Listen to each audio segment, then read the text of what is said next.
Aê, vamos lá então. Começando aqui, primeira aula sobre planejamento e controle de marketing. Meu nome é Gabriel Sboli.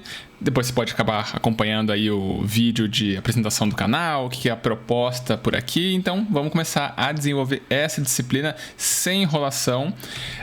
Eu vou usar aqui o Notion, que é esse software, meio que um software faz tudo, porque nele acaba dando para, assim, emular uma série de coisas, emular uma série de dinâmicas, incluir, sei lá, um filme, um vídeo, né, um PDF, colocar imagens, e ele acaba me ajudando a, de certa forma, também simular o ambiente de sala de aula que eu consigo ir escrevendo aqui como se fosse um quadro.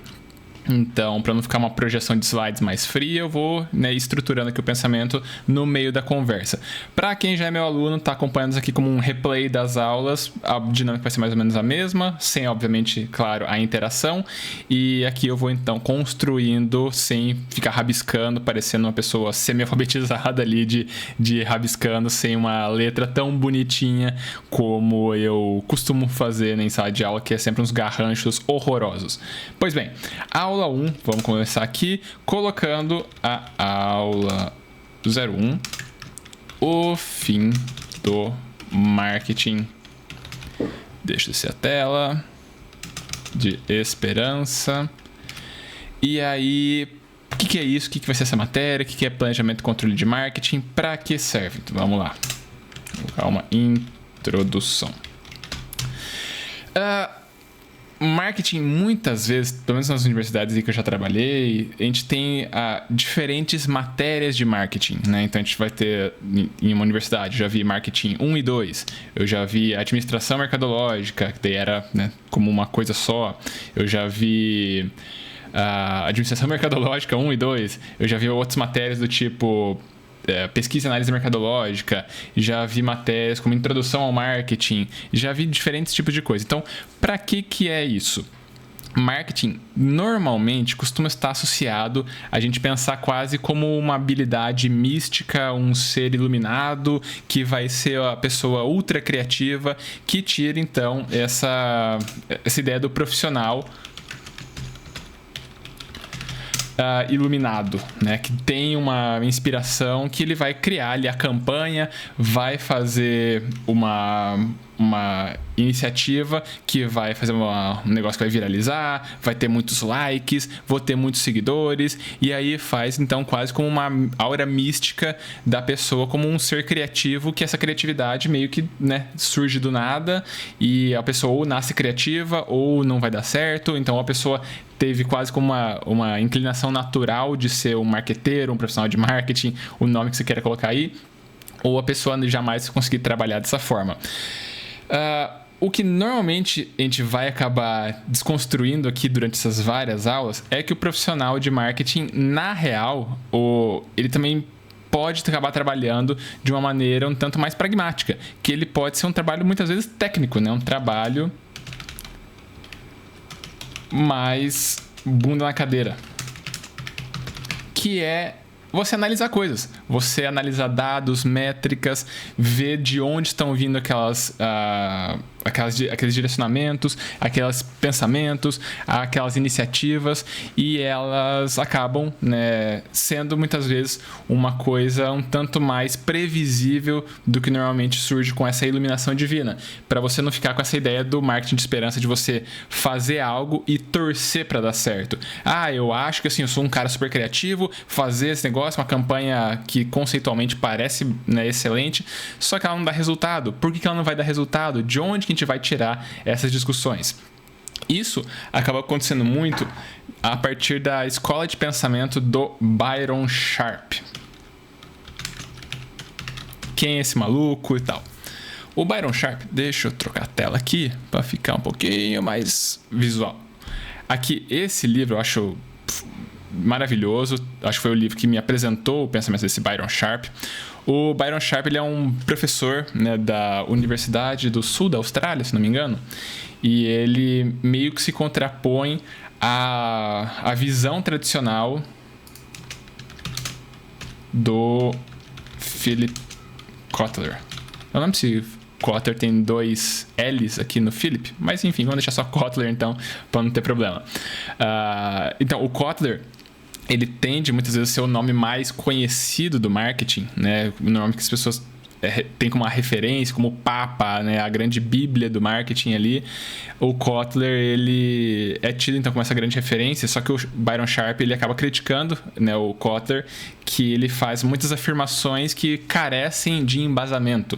Então, por várias vezes o Kotler tem essa abordagem um tanto prescritiva, sem o embasamento necessário, né, ali. Então ele faz alguns comentários que fica meio que, eu tô falando isso daí, confie em mim e é isso. Aplique dessa forma, com esses direcionamentos, e você vai ter esse resultado. E ele fala, não é bem assim, né? Porque ele destrincha, né, um zilhão de estudos e dados mostrando, essa afirmação não se sustenta.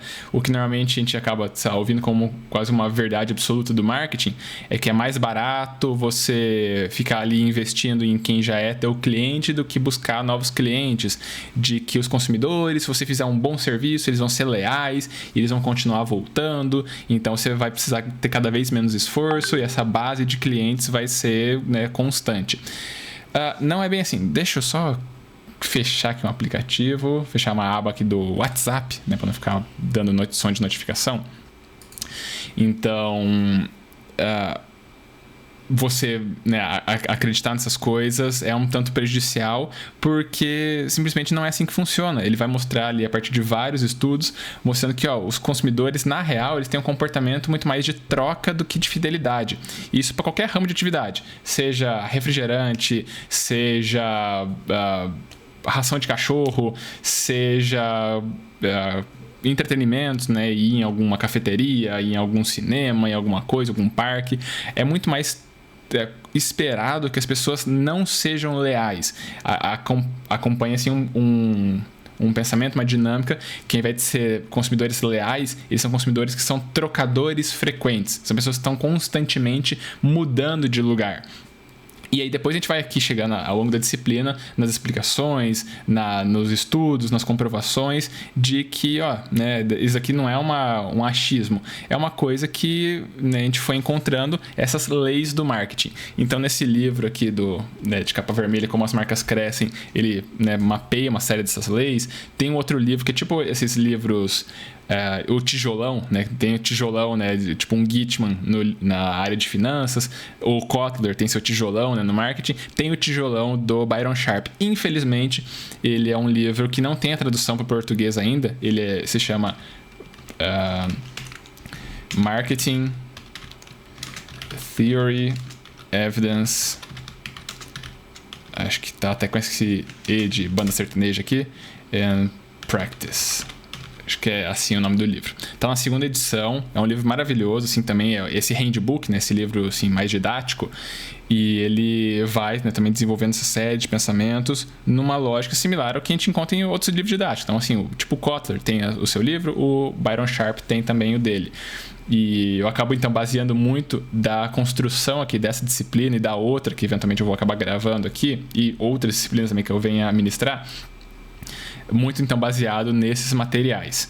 Então aqui a gente já vai desconstruindo esse mito do marketing de esperança e fazer então um marketing baseado em evidências, né? Ou um marketing científico. Ou também a gente poderia colocar marketing baseado em evidências. Vou colocar aqui para padronizar a escrita. Beleza. Então tá, a gente vai trabalhar nessa lógica de desconstruir o marketing de esperança para trabalhar, então, com um marketing baseado em evidências. Que evidências são essas e tal? A gente vai pouco a pouco reportando, construindo e aqui trabalhando nesse pensamento. Por que, então, que é importante trabalhar dessa forma?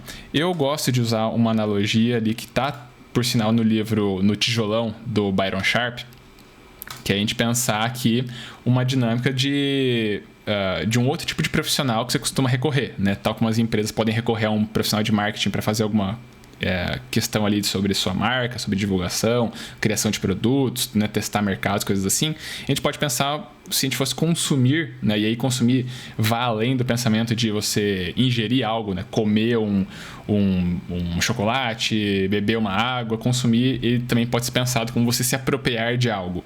Então você vai consumir, obviamente, esses itens que eu mencionei, mas você pode consumir também um espaço, né, do tipo, você vai num parque, você está se apropriando de alguma forma daquele lugar, ainda que você não esteja comendo a terra do parque, você está frequentando aquele espaço, você está ouvindo uma música, você está consumindo aquele gênero musical, consumindo aquela música, você pode consumir uma pessoa, no sentido assim de você ter algum influencer, algum creator, né, uma pessoa que produz conteúdo em ambiente online, você está consumindo aqui, né, a minha aula, você está consumindo eu enquanto profissional, enquanto professor, estou aqui e você está se apropriando de alguma forma dessas minhas ideias, desse meu jeito de explicar, dessa minha didática, dessa minha forma aqui de expor esse conteúdo.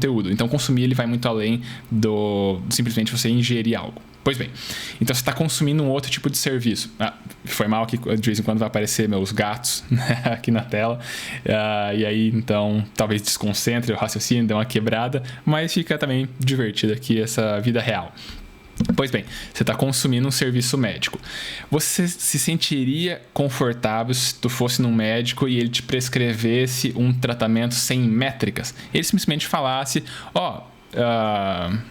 eu vou te receitar esse negócio porque sim, né? Vamos aí. Você vai num veterinário e aí o veterinário falou, vou pensar aqui que teu gato tem que tomar tal remédio ou faz tal coisa, corta as bolinhas dele, porque sim, porque eu falei que você tem que fazer isso. Vamos cortar as bolinhas dele de qualquer jeito, não vou tirar nenhum exame, não vou fazer nada. Vou ver se tem verme ou não, toma esse vermífugo, sabe? Você ficaria, mas por que eu vou fazer isso, sabe? O meu gato tá bem, aqui tá... pulou agora, tá tudo sossegado. Por que eu faria isso? Você não se sentiria confortável, porque ele precisaria de métricas, ele precisaria de parâmetros, de exames, olhar, né, a pressão arterial, olhar, né, fazer um exame ali da microbiota do bichinho. Se você fosse aqui, né, passar por uma cirurgia, você precisaria que o médico olhasse uma série de exames para ter certeza de que aquele tratamento, de que aquela intervenção dele tem sentido de ser posta em prática. Você não vai mudar, muda teu produto porque sim, corta esse teu, sei lá, tira esse pulmão aqui porque você tem dois. Pra que dois? Vamos usar um, porque tendo esse único, ele vai se esforçar muito mais e vai ter que compensar, e aí você vai ser uma pessoa que acorda de manhã, bebe café com óleo de coco e vai vencer na vida. A gente sabe que não é bem assim que funciona, você precisa ter embasamento.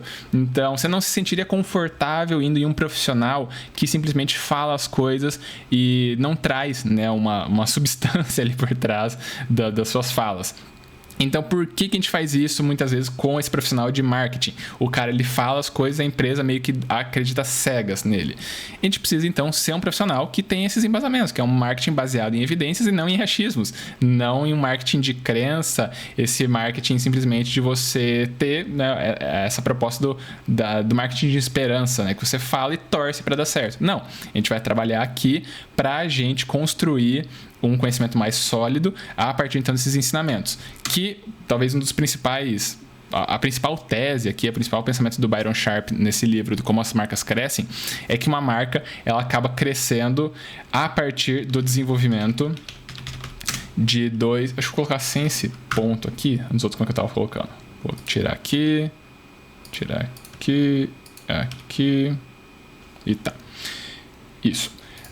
O desenvolvimento da marca, desses negócios, eles acabam acontecendo a partir de dois ativos. Desenvolvimento de dois ativos, que é disponibilidade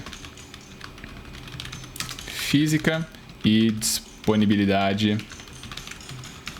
mental. O que isso quer dizer? Essas daí vão ser as nossas principais métricas assim, que a gente vai olhar para ver se uma marca está crescendo. O que é disponibilidade física e mental? Eu vou chegar nisso em outras aulas, vou me aprofundar, mas aqui só para condensar o pensamento aqui do Byron Sharp.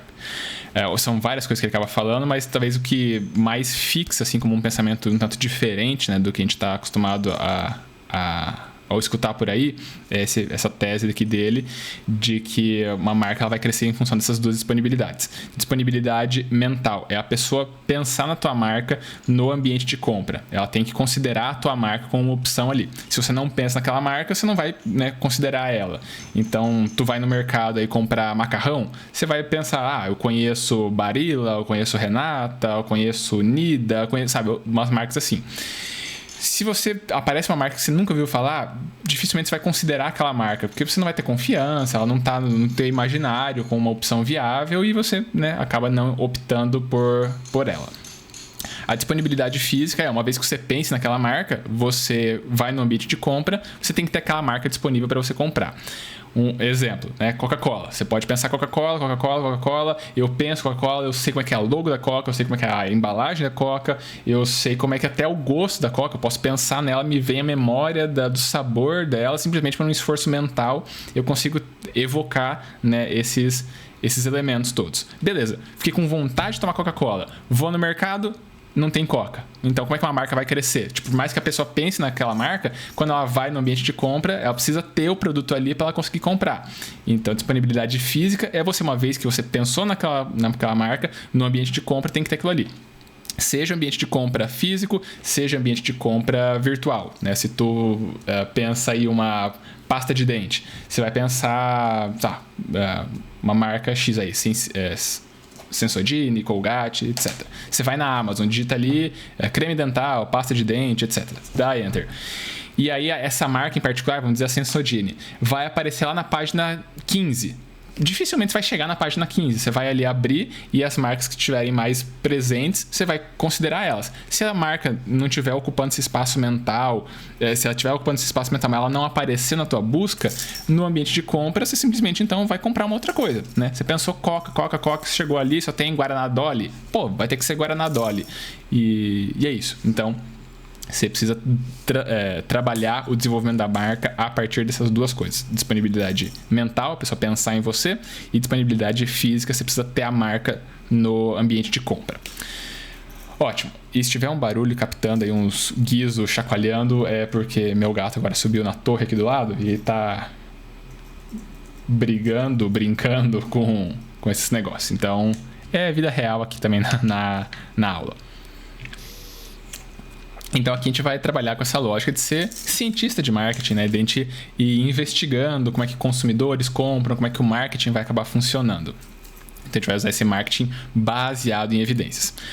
Para a matéria em si, né? Para a disciplina no ambiente aí da universidade que eu estou trabalhando, eu pensei em fazer assim. Ao invés de avaliações como provas, que são tradicionalmente o praticado, a gente vai trabalhar a lógica do projeto, o projeto final, que vai ser a Unitu, que é a Universidade Tubarão. Similar àquele programa de TV que você tem uma banca aí que vai dar nota e comprar aquela ideia, vai comprar aquela ideia sim ou não, né? A pessoa chega ali, oferece um produto e aí esse produto tem que ser desenvolvido ali de uma forma que seja interessante para aquela banca, um modelo de negócio disruptivo ou não. Vai colocar, a pessoa chega ali e oferece, eu quero 30%, estou oferecendo 30% da minha empresa por R$200 mil, e aí esses R$200 mil, a banca ali, né, vai aceitar ou não, vai negociar mais ou menos, esse tipo de coisa. Aqui na Unitu vai ser diferente, porque a Unitu é a Universidade de Tubarão, a única universidade que mira no meio do seu sucesso. Então essa dinâmica aqui, similar ao programa, vai ter também uma apresentação. Essa apresentação vai ter que trazer um produto que seja, né, disruptivo, diferente ali de alguma forma. E aí na sala de aula eu acabo explicando toda a dinâmica. Tem o PDF, né, na área de alunos lá. Aqui no YouTube eu vou só mencionar que essa é a inspiração.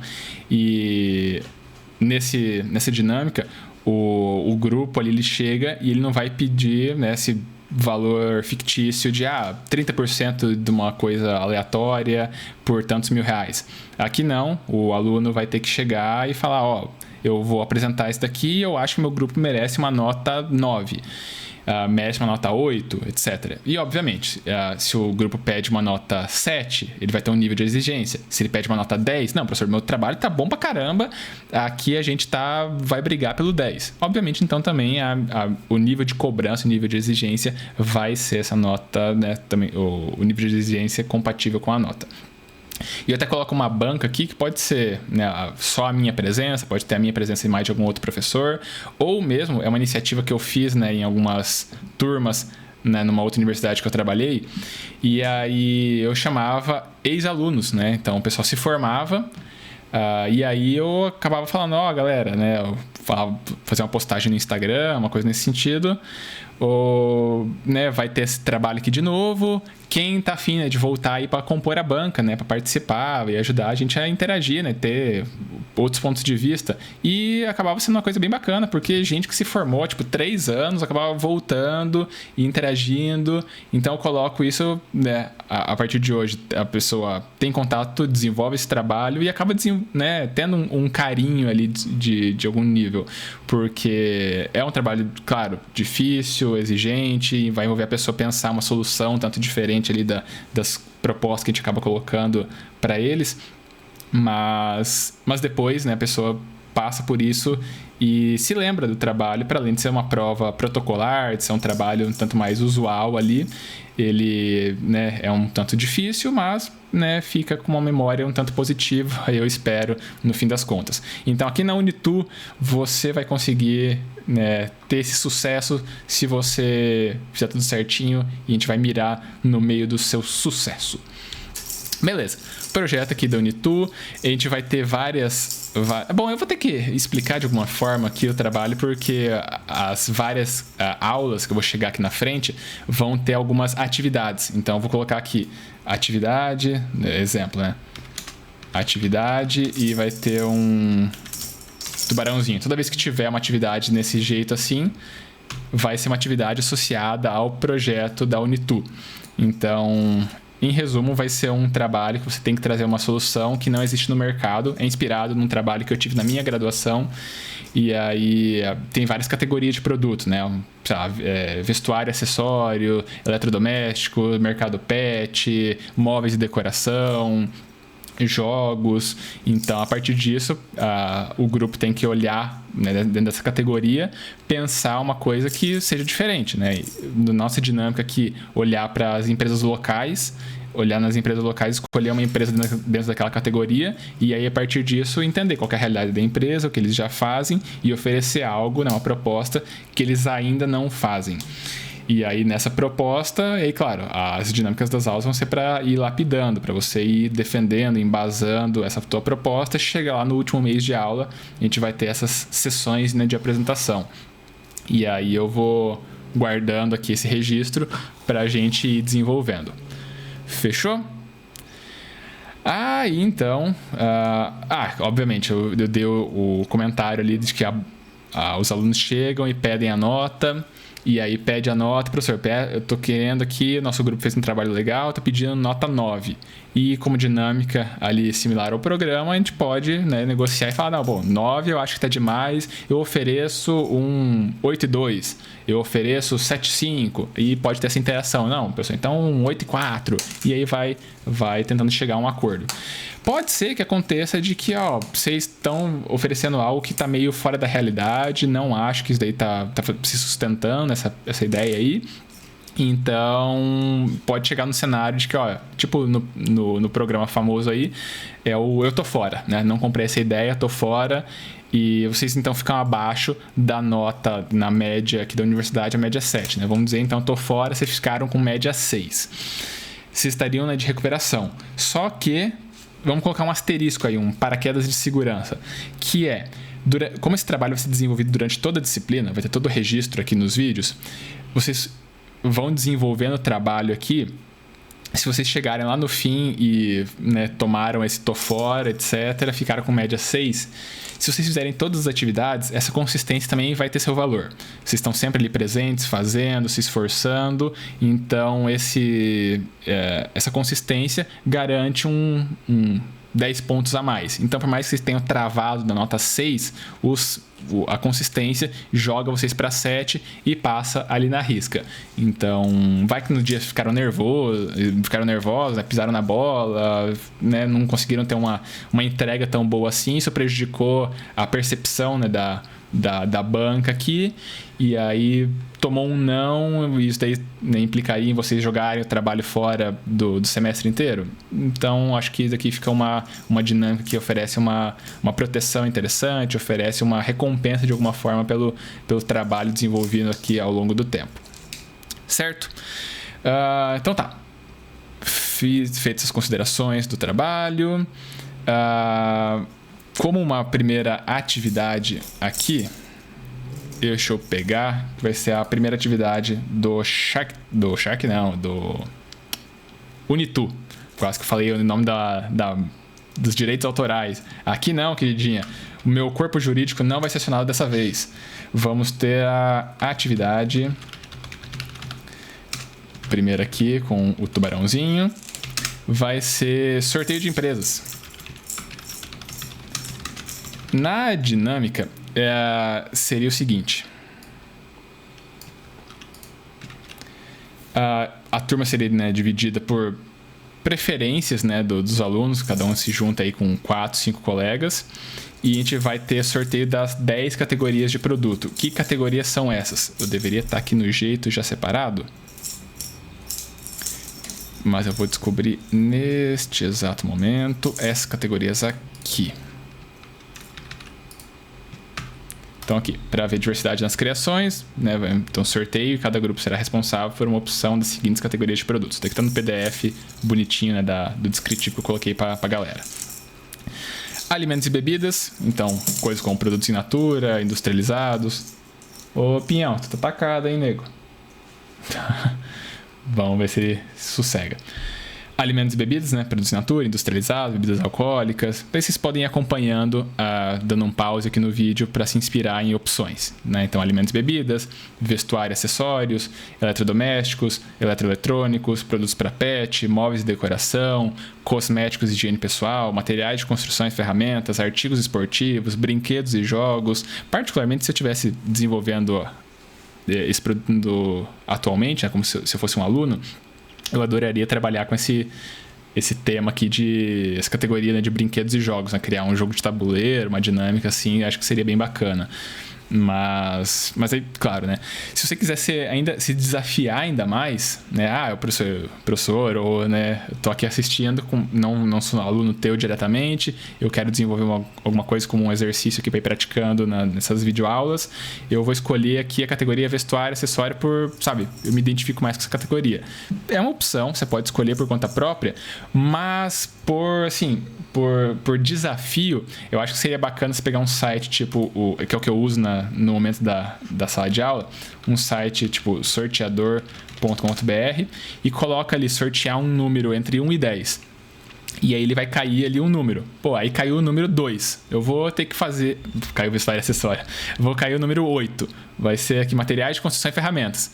Eu vou ter que me virar. Durante que as aulas e tal, vou ter que... Caiu essa categoria na sorte, então para me desafiar, vou ter que pensar uma solução nessa categoria de produtos, materiais de construção e ferramentas. Eu entendo disso? Eu manjo desse mercado? Não, mas vai ser a coisa que eu vou ter que me propor a fazer de diferente. Então, se quiser colocar mais essa camada de desafio, busque aí, né, o sorteador, e é uma plataforma ali, né, isenta, né, do sentido que eu não tenho nada a ver com isso, vocês provavelmente não vão saber programar uma ferramenta de sorteio, então pega ali, ao invés de vocês chutarem um número, para não ter nenhuma influência do inconsciente aí te empurrando para alguma dessas opções, usa o site, ele vai te jogar um número, e aí você pega ele e vai desenvolvendo aqui ao longo das nossas discussões. Beleza. E já falei da dinâmica das notas, a dinâmica da banca, esse paraquedas de emergência. E aí, é isso. Tem a matriz de notas, aqui a rubrica de avaliação. Mas aqui, como é o YouTube, eu acho que ficaria muito, muito extenso, ficar detalhando esse tipo de coisa. Se eventualmente você for um professor, um aluno e gostar desse negócio, entra em contato aqui, e aí eu vou em alguma rede de contato minha, né? Você pode me achar no Instagram, pode me achar em outro lugar aí, e eu repasso, né, por uma questão de exercício, quero praticar, eu repasso a rubrica de notas, como é que seria esse checklist de desenvolvimento do produto, a gente vai conversando. Em todo caso, que as próprias aulas vão dar todo o embasamento necessário para a gente praticar. Certo? Vamos seguir aqui então com a aula. Fiz todo esse preâmbulo para a gente ir conversando sobre o que se espera da disciplina, e aí agora a gente avança um pouco mais na carga teórica aqui mesmo. Então já falei sobre essa base, né, do próprio marketing. Deixa eu ir colapsando aqui as sessões. Falei sobre isso. Falei sobre a Unitu. Aqui é 2 asteriscos. 2 jogo da velha aí. Aqui é Unitu. Aqui, beleza. Sorteio das empresas. O que mais que falta dessa aula? Eu acho que é isso. E tá. Beleza. Já estamos entendendo que o marketing baseado em evidências vai ser esse tipo de postura.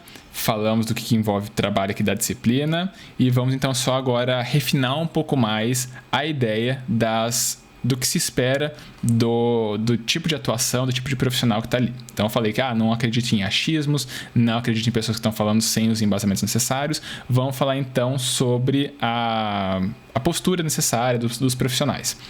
Então, vamos lá aqui. Colocar a postura do marketing, que eu tentei derrubar a ideia do marketing de achismos, né, o marketing de esperança. Vamos colocar então o marketing baseado em evidências. Aqui, a base que o Byron Sharp vai colocar e desenvolver a partir disso, a base do profissional. Deixa eu descer aqui a tela. Do profissional de marketing é entender de pessoas, entender como elas se comportam. Então, assim, eu já falei um tanto sobre consumo, né, que é você entender o que as pessoas estão consumindo, né, se apropriando das coisas. E muitas vezes até o não consumir, né, o que elas escolhem por não se apropriar também quer dizer alguma coisa. Eu gosto bastante de uma discussão que acabou surgindo numa aula no meu doutorado, numa disciplina de métodos qualitativos avançados. Professor Maurício, se estiver assistindo, grande abraço, professor Maurício. A gente estava numa discussão sobre entrevistas, e aí nessa discussão era um papo assim, vamos dizer que a gente está fazendo uma pesquisa com um tema sensível, né? Um tema tipo assédio moral, sexual, em ambiente de trabalho, coisas assim. A gente vai entrevistar a pessoa. No que a gente está entrevistando a pessoa, fazendo as várias perguntas para explorar aquele assunto, a gente repara que toda vez que a gente pergunta a respeito de uma coisa ali associada aos episódios, como é que foi, a pessoa vai ficando mais reticente, vai ficando mais evasiva, ela não responde, ela desconversa. E aí surgiu, né, na discussão, ele falou, muitas vezes o não dizer também quer dizer muita coisa. Quer dizer que isso daí é um trauma, quer dizer que daí é um tema sensível, quer dizer que isso daí também tem que ser olhado por esse outro prisma, de que para além do que a pessoa está verbalizando, o que ela não está verbalizando, a forma como ela está lidando com isso, também quer dizer muita coisa. Então, vamos voltar aqui para o marketing.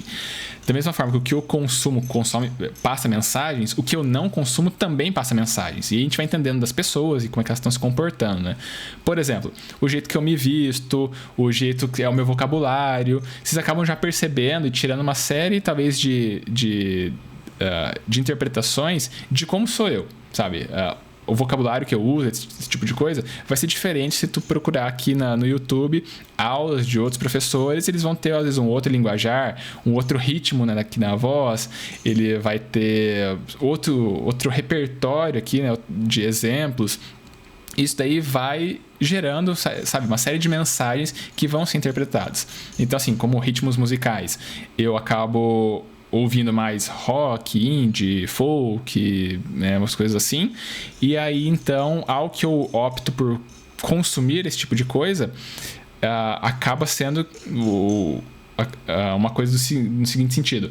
Eu não vou consumir gêneros musicais do tipo sertanejo, né? Então eu acabo não me identificando com esse ritmo musical, então vocês nunca vão me ver indo numa balada sertaneja, nunca vão me ver usando uma botina, né, até o meio da canela, uma fivela, né, com um negócio que parece uma panela ali na frente, e sabe, ao que eu não consumo esse tipo de coisa, também comunica mensagens.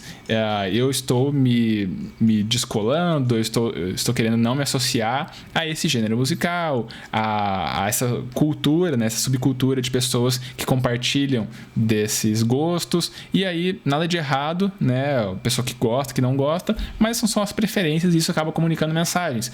Então, ao que eu gosto, que eu consumo certo outro estilo musical, isso daí carrega, então, uma expectativa de coisas que estão associadas. Então, que outras coisas as pessoas podem acabar preferindo consumir. E aí isso vai fazer sentido de eu oferecer para elas? Vai fazer sentido? Não? E tal. E aí a gente começa a entender esse tipo de dinâmica. E assim, essa é a base, né? O profissional de marketing tem que entender de pessoas e como que elas se comportam. Como que elas consomem, o que elas consomem, não consomem, e assim vai. Essa é a base.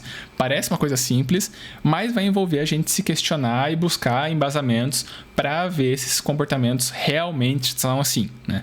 E aí a gente vai buscando dados, métricas. Eu gosto bastante, né, nessa discussão para falar sobre as habilidades, né, que estão envolvidas, né, nesse profissional.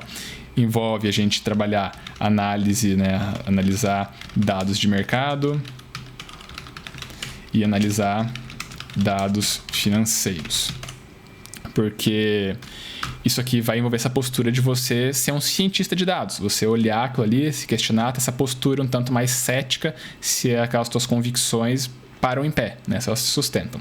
Do tipo, se eu pego um monte de dados, assim, número de vendas, né? 100, 120, 140, aí eu jogo um 110, aí deu um 400 ali, que era uma Black Friday da vida, deu um pico de vendas, depois um 140, 180, 110, e assim vai.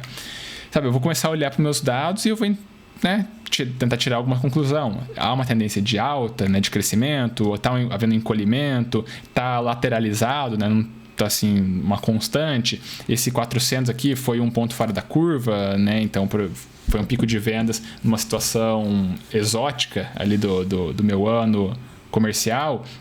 Então eu tenho que desconsiderar ele para não distorcer aqui as minhas interpretações. O que está acontecendo? Eu preciso então analisar esses dados para entender. O meu mercado está expandindo, a minha presença no mercado está expandindo, está se retraindo, como é que está sendo?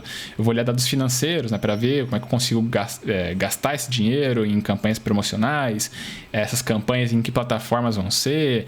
Eu vou então ter que pensar um monte de coisa. Olhar comportamentos de mercado. Tem um site que eu gosto bastante, quando eu ministrei uma disciplina de pesquisa e análise mercadológica, que chama...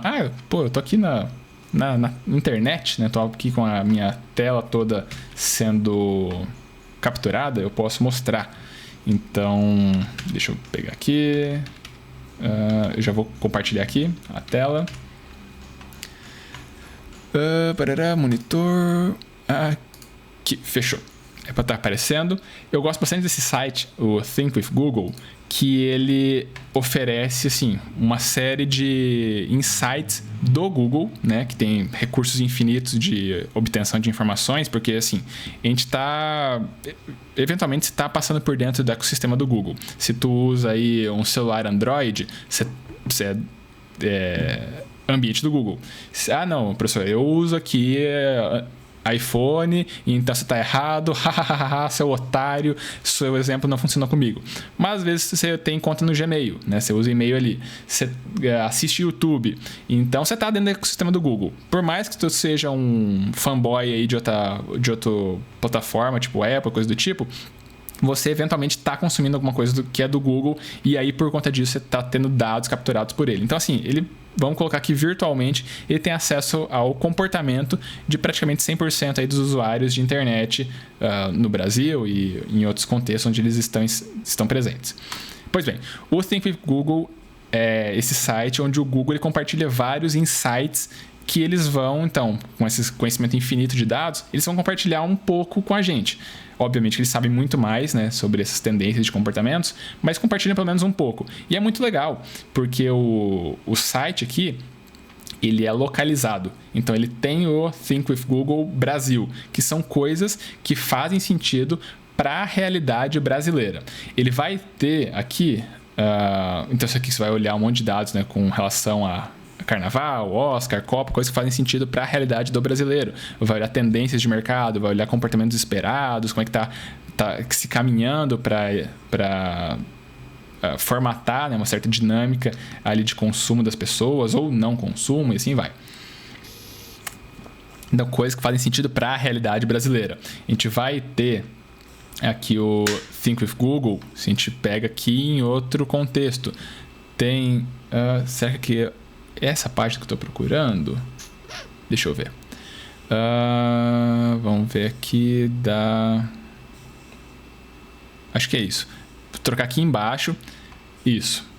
E não é uma mera tradução da página. É o Think with Google localizado daquele contexto. Então, aqui eu coloquei a página espanhola. Então, são as discussões que fazem sentido pro pessoal espanhol. Lá aqui embaixo, deixa eu ver, tinha diferentes tipos de Espanha, né? Aqui é o espanhol da Espanha. Então, são coisas que fazem sentido para falantes, né, de espanhol lá da Espanha, mas tem espanhóis da América Latina, que por mais que você fale também espanhol, são discussões diferentes, são preocupações, são coisas que são, né, particulares de uma outra realidade. Então a gente vai ter aqui página em inglês, vai ter para a realidade do Canadá, são outros insights. Vão ter aqui página do Reino Unido, né, em inglês, né, também no Reino Unido, outras preocupações. A gente vai ter o inglês, né, global, no ponto de vista de que tendências em geral aqui da humanidade. A gente vai ter página em alemão, a gente vai ter em inglês aqui para a Oceania, né, que também está em outro contexto, né, da geografia mundial. A gente vai ter então uma série de coisas que então você vai explorando e lendo esses insights, e é maravilhoso. Deixa eu voltar aqui a página do Brasil. Deixa eu ver se eu consigo acertar alguma página que vai ter isso. Você clica aqui em Insights Consumidor. 5 insights para entender a jornada de compra do brasileiro no Natal. Mais específico que isso aqui da realidade local é impossível, né? Acabou de passar essas datas, a gente poderia ter olhado isso anteriormente. Era em dezembro, o que você poderia esperar, né? Então, insights aqui e tal. Eu lembro que em algumas postagens tem... essa página aqui não tem, mas tem todas as fontes. É maravilhoso, cara. Uma delícia aqui ler esses textos. Eu queria ver se eu conseguia achar um que tem aqui, ó, assista o vídeo. É o pessoal que fez aquela discussão, que gerou aquele relatório, que muitas vezes, né, trabalharam para refinar aqueles dados. Eles vão ter aqui toda uma discussão, né? Tem aqui 7 minutos o pessoal discutindo aqueles achados. Então, não necessariamente as pessoas são falantes, né, de português, mas tem toda aqui a legenda para a pessoa conseguir ter essa aproximação, né, com o conteúdo. E você acompanha, então, para além do texto, você acompanha também a discussão. Tem infográficos muitas vezes e, sabe, ajuda bastante a gente a entender isso. Você não precisa ter a preocupação também de acessar ele constantemente. Falar, gostei desse site, minha vida aconteceu, acabei caindo no esquecimento, disponibilidade mental aí se perdeu, não lembro mais desse site, adoraria, mas esqueci. Uma coisa que você pode acabar utilizando para se blindar com relação a isso é assinar a newsletter deles. Então você coloca teu e-mail aqui, escolhe qual das versões, né, você vai querer ali da página. E aí, semanalmente, vai chegar no teu e-mail aquele resuminho, né, das principais postagens, e aí você segue acompanhando. E você pode, então, assinar diferentes versões do Think with Google. Eu lembro quando eu estava fazendo a minha tese, eu fiz um comparativo cultural de brasileiros e ingleses com relação a uma prática de consumir água nas residências, né? Então, como é que as pessoas lavam roupa, limpam banheiro, lavam louça, etc e tal. E aí envolvia eu conhecer a cultura, assim, né, de dois países, né? Então, brasileiro, inglês, né, dentro das regiões que eu estava ali interessado. E aí eu assinava aqui a página do Brasil e assinava a página da Inglaterra, e eventualmente eu dava uma passada de olho ali no e-mail que chegava, para ver se alguma coisa ali poderia me ser interessante para me ajudar nas reflexões, né? Então é sempre valioso, né? Se você acaba precisando trabalhar, né, com esses insights, esse tipo de coisa, é uma boa adição para o seu repertório aqui de referências. Beleza? Deixa eu voltar aqui então. Think with Google explicado.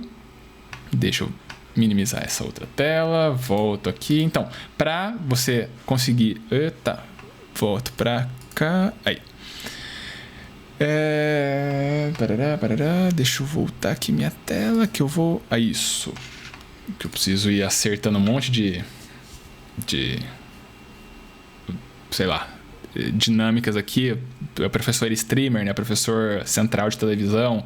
Todo mundo tem que ser o Casimiro aqui para transmitir as coisas e dominar um monte de abas ao mesmo tempo. Então, eu estava falando aqui, você precisa, né, desenvolver essas habilidades, né, de analisar dados de mercado, analisar dados financeiros. E muito, então, passa por essas ferramentas, esses ambientes onde você vai conseguir ter esses insights. Então, analisar dados do mercado, financeiros, perpassa muitas vezes a gente ter um trabalho de planilhar, um trabalho bunda na cadeira, que nem eu tinha falado, um trabalho um tanto mais técnico, um tanto mais burocrático do que aquela aura de a gente pensar que o profissional de marketing vai ser aquele profissional que fica descendo de escorregador na empresa, na startup, que é divertidinho, que tem PlayStation 5, etc e tal, sabe? Não vai ser assim muitas vezes. E esses lugares também vai ter esse escorregador, o videogame. Vai você ficar brincando ali o dia inteiro se teu patrão não te dá umas carcadas ali. Então é um negocinho muito mais para aparentar um ambiente de trabalho que não é tão explorador como ele acaba sendo. Então vai ser divertidinho só para sair na foto, mas tu vai ser explorado da mesma forma. Então, trabalho... Voltando aqui, né? O trabalho vai ser muitas vezes um trabalho técnico, um trabalho burocrático, de você ficar planilhando e refinando essas coisas. Beleza? Nem sempre vai ser um trabalho divertido você ficar criando campanha que vai viralizar. Vai ser o trabalho de você olhar tendências e pensar o que você pode acabar fazendo. Aí, a gente vai ter algumas decisões também associadas ao que a gente precisa fazer. E aí é a parte da rotina do profissional, né? Todo dia a gente vai ter que lidar com uma série de decisões, uma amplitude de decisões ali que vai fazer parte do dia a dia. Por exemplo, desce minha página aqui. Por exemplo, a gente vai pensar que produto que a gente vai acabar oferecendo, que produto, que serviço a gente vai colocar ali. É uma opção da empresa, sabe? Ninguém tá apontando uma arma pra tua cabeça falando, não, você vai vender isso aqui desse jeito. E em que preço que a gente vai colocar, né? Ninguém tá apontando a arma falando, você vai ter que praticar esse tipo de preço. São decisões que a gente tem que ter. Que produto é esse? Que preço é esse? Onde que a gente vai distribuir ele? Em que locais ele está disponível? Né? Um mercado de luxo, às vezes a dinâmica ali envolve que ele seja algo que não é facilmente encontrável. Exemplo, uma Tiffany, né, uma joalheria ali, né, super elitizada, voltada para classes, né, socioeconômicas mais altas. Você não vai conseguir encontrar ela em tudo que é birosca, sabe? Você vai ter um esforço ali de encontrar ela só em capitais, em aeroportos, né, de portes maiores, porque um tanto do valor da marca está associada à escassez, a ser um tanto mais raro, de não ser tão facilmente consumível assim. Aí você pega outras, né, joalherias, né, com outras propostas, não é um ataque, não é desmerecendo nada do tipo, mas são propostas diferentes. Se a gente pega uma empresa tipo uma Prata Fina, ela já tem uma outra estratégia, que dela tá querendo ter uma pulverização tanto maior, e aí a partir disso você vai encontrar ela mais fácil em centros, né, de menor porte do que em comparação, que eu falei, o caso de uma Tiffany. Então são propostas diferentes e faz parte, são decisões que a gente tem que pensar. Onde que eu vou estar, com que preço eu vou praticar e assim vai. Então, o preço que eu vou cobrar, que eventualmente dinâmicas de promoções, né? Promoções eu digo no sentido do esforço de uma condição diferenciada de pagamento. Então, como é que eu vou divulgar aquelas minhas propostas? É uma promoção também, mas a promoção no sentido de um incentivo financeiro, né? A pessoa, vou cobrar 10% menos, 15% menos, em que condições de pagamento, vai ser no Pix, vai ser de uma precificação, a prazo vai ser outra, são todas discussões que a gente tem que pensar. Onde que eu vou anunciar? em que mídias, né? Eu vou anunciar na TV, no rádio, em mídias, né, de plataformas, né, de redes sociais online.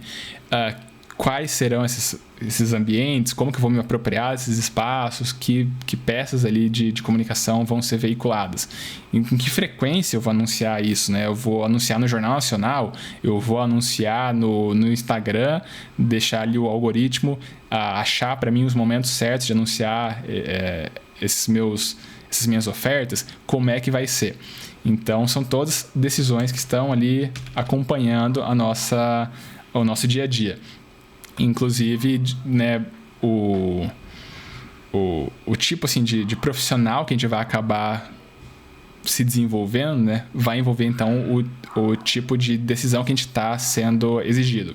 Vou falar o seguinte: se a gente pega aqui perfis, né, perfis de profissionais, a gente tem os fazedores e tomadores de decisão. Aqui o Byron Sharp ele acaba também falando a respeito disso, né? A gente olha esses profissionais, né? Os fazedores e os tomadores de decisão. Costuma ser o seguinte: o fazedor ele é um perfil de profissional que ele tende a entrar ano, sair ano, ele tá fazendo meio que a mesma coisa, sabe? Ele vai executar uma campanha de divulgação. Ele vai, sabe, entra ano, sai ano, ele vai ter que fazer a campanha. A campanha vai ser diferente do ano de outro, mas ele não tá desenvolvendo essa campanha. Ele não tá pensando estrategicamente em que contexto aquela ali vai ser rodado, etc e tal. Ele vai, alguém chega pra ele e fala: executa essa arte, faz isso, deixa pronto porque a gente precisa disso pra tal data. Ele vai ser meio que o executor de ordens. E o profissional tomador de decisão não, o profissional que tem muito mais bagagem, tem uma importância estratégica consideravelmente mais alta. Ainda que os dois possam trabalhar no marketing, são níveis, né, de importância e de exigência também diferentes. E aí, isso é uma coisa que a gente tem que se preocupar. Eu estava lembrando agora sobre essa ideia aqui do perfil, né, das tomadas de decisão, e daí o perfil que está associado a isso. Só para a gente ilustrar aqui um tipo de decisão, eu vou fazer uma pausa aqui que eu preciso pegar uma referência para daí ilustrar isso aqui em tela. Então só um segundinho, vocês vão com o poder de edição, nem vão perceber que eu estou saindo. Então 3, 2, 1 e já volto. Voltei, nem perceberam que eu saí. Deixa eu voltar aqui, então trocar para outra tela. Essa aqui é um trabalho bem bacana, que foi assim no ano que eu estava me formando, no último ano da minha graduação. Esse professor que estava chegando na UEM, né, o professor Walter Vieira, por sinal, o melhor professor de marketing que eu já tive, com todo respeito a todos os outros que eu já tive, né, mas ele, por sinal, é um dos pesquisadores mais ativos, né, em termos de marketing aqui na... Peraí, meu gato tá terrível aqui, deixa eu desligar meu teclado. Aí, agora tenta a sorte aí, maluco. Ele estava chegando, acabou não me orientando, ele orientou esse outro colega aqui meu, e eles fizeram basicamente aqui um estudo sobre no ambiente de supermercado, né? Esse meu amigo, a família dele tem uma rede de supermercados ali local, né, na região de Maringá, e aí fizeram um experimento que foi o seguinte: quem quiser depois a referência pode olhar, buscar aí no Google, vocês acabam encontrando esse artigo. Basicamente eles fizeram o seguinte: olharam, tá captando certinho. Olharam, deixa eu descer aqui pro experimento, aqui. Eles olharam para a forma de exposição do produto, se aquilo ali tem influência ou não no comportamento do consumidor. Então eles olharam 3 situações. Primeiro, uma situação de controle, né? Pegaram a etiquetinha ali, aquele amarelo normal da gôndola do mercado, pegaram aquele preço, rodaram, né, um mês ali acompanhando como são as vendas daquele produto. Aí, isso daí para uma cesta, se não me engano, são 9 produtos. Juntaram ali para não ter também essa distorção. Às vezes tem um produto que é um pouco mais sazonal que outro, aí era umas coisas tipo a goiabada, acho que era caixinha de fósforo, vela, óleo, uns negócios assim que não tem uma variação tão expressiva, né? Um tanto constante esse consumo. Pois bem, então, no primeiro ano era aqui, 1,19. Beleza, rodou um mês, coletou aqueles dados. Depois viu no segundo mês com esse estímulo aqui visual. Então era o confira, mesmo a goiabada e o mesmo preço, 1,19. Aí no terceiro mês fizeram de novo aí o confira, 30% de desconto e o mesmo 1,19. Isso daí para todos os 9 itens ali da cesta de produtos. E aí foram ver se algum deles era mais gerava mais resultado, né? Poderia ser mais interessante para ser a formato de divulgação, né, de produtos. E acabou assim que no agregado das coisas, com esses 9 produtos, etc., o formato mais esperado, se você quiser dar um pause e dar seu chute, pensar qual talvez, né, seja o formato aí que gerou mais resultado, fica à vontade, pause e daí dá sequência logo na sequência. Então, o formato que gerou mais resultado foi o Confira sem o 30% off aqui, sem os 30% de desconto. Então, sabe, pode ser às vezes não usual, se pensar que isso aqui poderia dar mais resultado, não, acabou que os dados mostraram esse tipo de coisa. Obviamente, tem produto que foi um pouquinho melhor de um estímulo ou outro, mas no agregado, para não ter essa distorção estatística, estatisticamente foi significativo, né? Foi o formato que, dadas as devidas correções ali, a gente viu que tende a ser melhor apresentar isso daqui. Tem as suas limitações o estudo, né? Tá, se não me engano, lá nos finalmente, falando que pode ter uma questão assim, de que esse formato deu um pouco menos de resultado, porque, sei lá, era já o terceiro mês com esse estímulo, poderia ter um efeito de memória, a pessoa, eu sei que esse 30% off não é tão off assim, porque eu já estou comprando faz tanto tempo e esse mesmo preço, será que tá com desconto mesmo ou não? Poderia gerar uma questão assim, né? Pode ser que eventualmente tenha uma sazonalidade, né? Caiu no momento que ali as pessoas já não estavam mais precisando consumir, ou, sabe, eventualidades. Mas, fato é, dadas, né, as limitações que existem no estudo, né, aqui é um achado que envolve você, sabe, enquanto profissional de mercado ali, entender que você tem o perfil de fazedor, que vai ser a pessoa que vai fazer a plaquinha do Confira, né? Entra ano, sai ano, você vai ser a pessoa que faz uma plaquinha aí pra gente divulgar nosso produto, ou você vai ser a pessoa que vai pensar nesse tipo de coisa, que vai pensar em, vou tentar estímulos diferentes. Será que se eu fizer de tal forma gera mais resultado? Sim, não? Como que isso aí vai ser feito? Isso, então, é essa diferença um tanto mais sensível que a gente vê ali nos perfis dos trabalhadores do marketing. Certo? Deixa eu voltar aqui para minha outra tela e minimizar isso aqui e dou sequência. Então, Pinhão, espero que você esteja aproveitando aqui a aula. Voltando aqui, vamos dar sequência. Os perfis profissionais, temos isso, e basicamente esses são essa discussão que eu tinha para a gente começar a pensar, então, esse cenário de profissionais, de um outro perfil, né, de como a gente vai pensar o marketing. Para além do marketing de esperança, a gente vai ter um marketing baseado em evidências, porque, então, como eu acabei de trazer, tem evidências de que algum formato pode ser melhor do que o outro. Não acredite em mim, né? Eu tô só falando, pode ser melhor um ou outro. Vamos pensar assim, por que um é melhor que o outro? Em que contexto um é melhor que o outro? Sabe, ao invés de simplesmente falar faz uma plaquinha aí com qualquer tipo de escrito, não, o tipo de escrito tem diferença, e a gente vai refinando a partir das evidências do contexto, dos dados, das métricas, do passado, que a gente vai analisando as tendências. Isso vai ajudando a gente a se tornar melhores profissionais. Aqui vou colocar só algumas... Eita, nós. Tá. Acabei de lembrar que eu desliguei meu teclado. Aqui, vou colocar só algumas referências para quem quiser, né? Tem, para quem quiser, assim, definição do que é marketing, o que a gente tem interpretando com isso. Meu interfone tá tocando, já volto para encerrar a aula, só um segundinho. Retornei de novo. Então, já atendi o interfone, só fechando aqui a nossa discussão. Aqui algumas referências da aula de hoje, né? A definição de marketing, para quem se interessar, né? Periodicamente a AMA, né? American Marketing Association, ela junta, né, um painel, né, um grupo ali de pesquisadores para revisar, né, a definição do que eles entendem por marketing. Então, se não me engano, a versão vigente ela é de 2018, então assim, super recente, se a gente for parar a pensar, né, como um campo científico, em 2018 que aquilo ali foi revisado.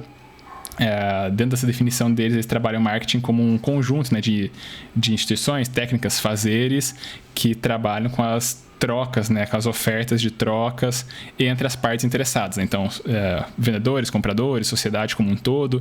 Então, em resumo, a gente pode pensar o marketing como essa ciência do compra e venda, né? Como essa ciência que está estudando as trocas entre as partes. E trocas no sentido do que tiver valor entre as partes. Que nem eu falei, eu gosto de um determinado gênero musical, então eu vou identificar valor nisso e uma outra pessoa pode não identificar. Então, o marketing está associado a gente entender essas dinâmicas todas.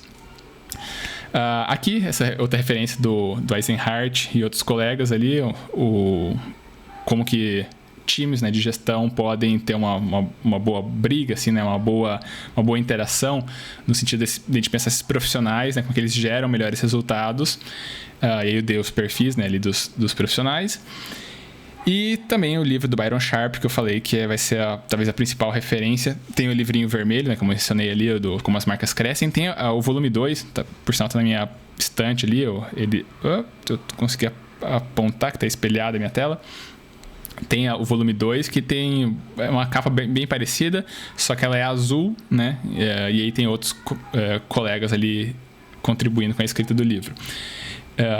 E aí o livro principal aqui que eu vou também utilizar muito como essa aproximação, né, didática pro contato com o marketing, é aquele livro que eu falei que é o tijolão do marketing, que aí esse se assemelha a um livro tipo de finanças, um livro do Kotler, né, tradicional no marketing, que é esse Teoria, Evidência e Prática do Byron Sharp, que também é maravilhoso. Beleza? Então, na próxima aula, dou sequência aqui com outra discussão e aí a gente vai refinando os nossos entendimentos. Fechou? Bem, inclusive, nessa próxima aula eu vou falar uma outra adição aqui, para além da dinâmica do trabalho, da Unitu. Eu acabei pensando durante a preparação dessa disciplina. Aqui só para quem chegou até o fim da aula, então se você chegou até aqui, você está gostando, eu espero, da discussão. Eu acabei desenvolvendo, deixa eu trocar aqui, tá. Eu acabei desenvolvendo, inspirado nesse... Eu lembrei que eu tinha essa latinha, tipo MBA numa caixa. Eu comprei isso em época, sei lá, que o dólar custava R$2, né? Então era ridículo, né, de conseguir comprar. É uma latinha assim que tem um diplominha de zoeira, né, do MBA numa lata. Tem um negocinho aqui de um quiz, né? Então tem várias perguntas e respostas para você ir praticando. Um livretinho, tem tipo uma carga teórica, né, dos ensinamentos aqui. Deixa eu tirar notificações. Aqui. E aí tem também, o que daí vai ser a inspiração que eu vou falar, tem um baralhinho que tem, assim, personalidades, coisas associadas à administração, né? Tipo, tem o Henry Ford, a Mary Kay, né? O Steve Jobs, nomes, né, que estão associados aqui ao nosso universo, né, de gestão. E aí tem essas cartas, que daí tem a parte de trás, feitos notáveis, falhas da pessoa, citações, coisas assim. E tem também estudos de caso. Então, dá uma situação ali, né, tem a descrição e, né, para você pensar a respeito, e atrás dela tem a solução na vida real, como é que foi. E aí eu lembrei, né, dessa latinha e comecei a pensar, seria bacana eu começar a desenvolver um negócio também com uma proposta muito mais lúdica para ajudar aqui no aprendizado. E aí eu desenvolvi, durante essa minha preparação da disciplina, um baralho do marketing científico.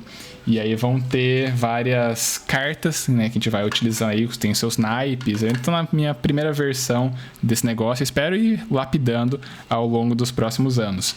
Mas, então, tem essas várias cartas, né, que sempre vão trazer algum ensinamento, alguma ferramenta, alguma aplicação de como que a gente pode utilizar isso da maneira mais acurada cientificamente, né, para a gente aplicar esse nosso marketing que a gente está aprendendo por aqui.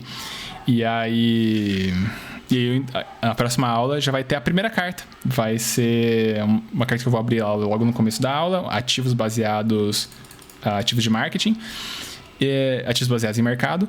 E aí é isso, a gente vai pouco a pouco apresentando essas cartas, só pra gente... O gato que entra na minha frente me deu uma desconcentrada. E aí, pouco a pouco, a gente vai aprendendo e refinando, expandindo nosso repertório do marketing. Espero que você continue por aqui. Chegou até agora. Vamos lá. E quem está no YouTube, vamos fazer os avisos e protocolares, etiqueta de YouTube, deixa o like, compartilha, se inscreve e aí a gente vai seguindo nas próximas aulas. Fechou? Vou encerrar aqui a aula em 3, 2, 1 e até mais!